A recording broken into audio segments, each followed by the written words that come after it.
रैदास जी जब काशी गए तो रैदास जी ऐसे संत थे जो निरंतर भावमग्न रहते थे। चमड़ा गला रहे हैं लेकिन आंख बंद हो गई, ठाकुर जी का ध्यान लग गया, ओहो हो ठाकुर जी होली खेल रहे हैं, राधा जी और ठाकुर जी होली खेल रहे हैं, ठाकुर जी ने पिचकारी मारी और रंग उड़ाया, इधर राधा जी के पास तो पिचकारी नहीं है, तो रैदास जी क्या करते हो, चमड़े वाले में से जल लिया, ये उड़ा देते, लो राधा जी मेरी तरफ से पिचकारी भर लो, और उधर भाव में चल रही सब दशा, बाहर कुछ नहीं, सब मानसिक रूप में, मानसिक क्रियाएं। ऐसा ही एक बार एक ऐसी घटना घटी, हमारे मंगल भाई के घर कथा हुई थी, उसमें सुनाया था मैंने प्रसंग,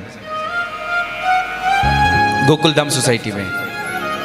एक बार रैदास जी का जब नाम फैला तो गुरु गोरखनाथ उनके दर्शन करने आए, और जब गुरु गोरखनाथ दर्शन करने आए तो गुरु गोरखनाथ ने नाम बड़ा सुना था, रैदास जी बहुत अच्छे संत हैं, बहुत दिव्य संत हैं। रैदास जी के पास गए, रैदास जी किसी भाव दशा में थे, कुछ चल रही होगी अंतरंग दशा, मन ही मन कहीं भगवान के पास बैठे होंगे। जैसे ही गुरु गोरखनाथ आए, रैदास जी महाराज ने चमड़े का जो गलाने का पानी था वो पानी लिया और लो ये ठाकुर जी का चरणामृत, और गुरु गोरखनाथ को दे दिया। गुरु गोरखनाथ जी ने भी संत की अवज्ञा न हो इसलिए अपना कमंडल आगे कर दिया, उस कमंडल में वो जल ले लिया। पर मन में विचार आया कि ये भले ही संत हैं लेकिन मुझे चमड़े का पानी दे रहे हैं, अगर चमड़े का पानी छुआ हुआ पी लूंगा तो मेरी तो सारी तपस्या नष्ट हो जाएगी। शुद्ध खाने वाला व्यक्ति हूँ, सात्विक खाने वाला व्यक्ति हूँ, और ये ऐसा अशुद्ध अन्न अशुद्ध जल हमारे शरीर में जाएगा तो तपस्या नष्ट हो जाएगी। तो गुरु गोरखनाथ ने वो सारा जल अपने कमंडल में ले लिया चरणामृत का। वो जल लेकर के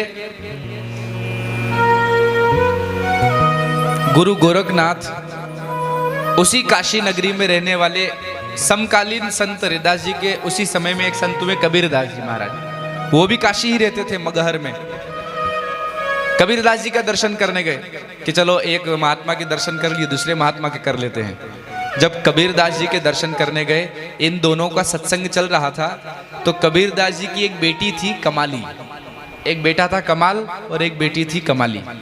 हम बीच की कथा में कल परसों नरसों में कभी कबीरदास जी का चरित्र लेंगे तो उसमें सुनेंगे कि कमाली कौन थी, कैसे बेटी बनी।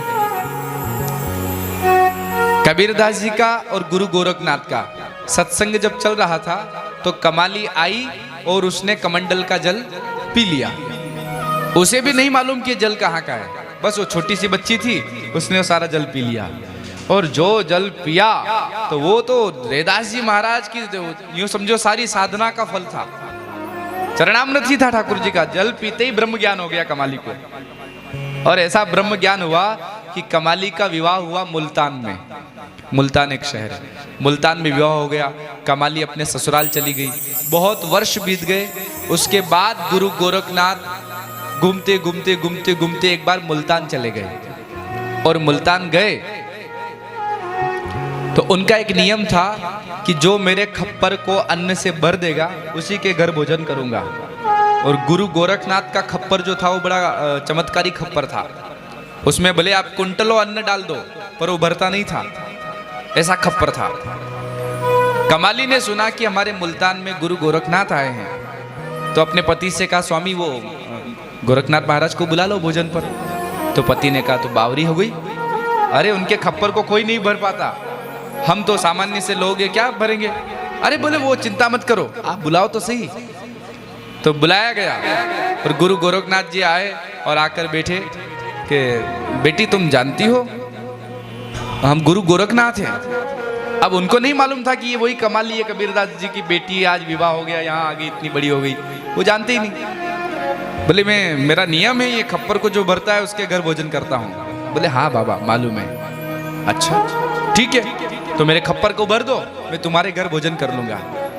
कमाली अंदर गई और अन्न की एक चम्मच भर के लाई और एक चम्मच उस खप्पर में वो अन्न डाला।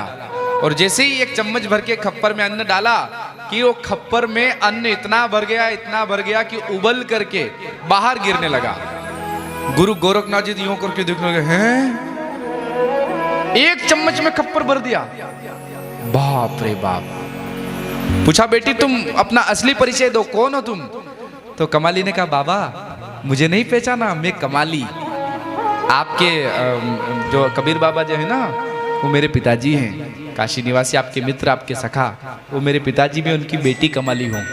ओ हो कबीरदास जी की बेटी हो? हाँ बेटी ये कैसे कमाल कर रही हो तुम? तो कमाली ने कहा कि बाबा गुरु गोरखनाथ जी से कि आपको शायद विस्मरण हो गया हो, लेकिन एक बार आप मेरे पिताजी से मिलने आए थे, उस दिन मैंने आपके कमंडल का जल पी लिया था, उसी दिन से सारा ब्रह्म ज्ञान भी हो गया, सारे चमत्कार भी होने लग गए। मेरे में कोई चमत्कार नहीं, न मैं कोई भक्ति करती हूँ, न सेवा पूजा, कुछ नहीं, पर उस आपके कमंडल का जल जब से पिया, पता नहीं जल कहाँ का था, पर वो जल जब से पिया तब से ब्रह्म ज्ञान हो गया है। मुझे सर्वत्र भगवान दिखाई देते हैं, हर प्राणी में भगवान दिखाई देते हैं। ओहो गोरखनाथ जी ने याद किया कहाँ का जल था, अरे वो तो रविदास जी के उस चमड़े की कटौती का जल था। दौड़कर गए वापस काशी, और काशी में जाकर रविदास जी की कुटिया में गए, रविदास जी मुझे चरणामृत दे दो। बोले अब तो चमड़े का जल है, चरणामृत तो तब था, आज तो ये चरणामृत नहीं, आज चमड़े का जल है। बोलो राधे राधे। प्याते थे तब पिया नहीं, जिस समय पिलाया उस समय पिया नहीं। प्याते थे तब पिया नहीं, जिन पिया पिया को जान लिया। भूले जोगी फिरे दीवाना, वह पानी मुल्तान गया।